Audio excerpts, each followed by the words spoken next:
श्री गुरुदेव दत्त। तर पहा, महाशिवरात्रीचा पर्व आहे।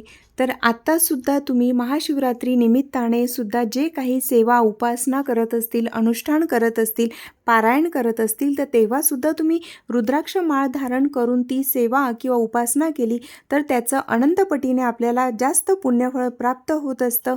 त्यासाठी सुद्धा तुम्ही रुद्राक्ष धारण करू शकता। श्रावण महिना असेल किंवा सोमवार असेल किंवा महाशिवरात्री असेल, असे जे विशेष पर्व असतात तेव्हासुद्धा तुम्ही रुद्राक्ष सिद्ध करून किंवा रुद्राक्षाची माळ सिद्ध करून धारण करू शकतात। त्याचे नियम वगैरे काय आहेत अतिशय छान सविस्तर सांगितलेलं आहे आणि कुठल्या गोष्टी आपल्याला चुकूनही करायच्या नाही आहेत ते सुद्धा सांगितलेलं आहे। त्यासाठी व्हिडिओ तुम्ही पूर्ण पहा।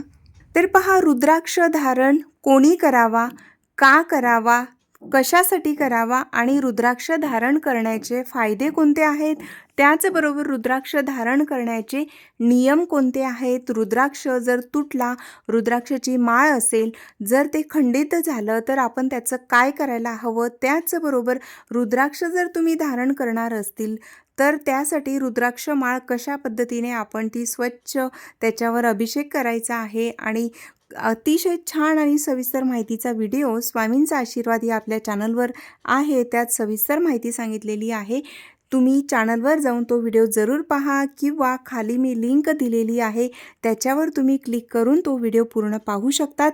त्याचबरोबर रुद्राक्ष जेव्हा धारण करत असतो तर त्याचे नियम कोणकोणते आहेत आणि कोणत्या चुका आपल्याला टाळायच्या आहेत हे सुद्धा तितकंच महत्त्वाचं असतं। त्याचबरोबर अनेक जणांच्या मनात शंका निर्माण होत असतात की जे कोणी मांसाहार करत असतील तर त्यांनी रुद्राक्ष धारण करावा का आणि जर केला तर त्याची काळजी कशा पद्धतीने घ्यावी, म्हणजेच मांसाहार करणारे रुद्राक्षाची माळ धारण करू शकतात का किंवा ती काढून ठेवली आणि नंतर मांसाहार केला तर चालतो का, अशा सर्व प्रश्नांची उत्तरं तुम्हाला त्या व्हिडिओमध्ये मिळणार आहे। म्हणून कृपया तो व्हिडिओ तुम्ही जरूर पहा, त्याची तुम्हाला छान अशी मदत होऊ शकते।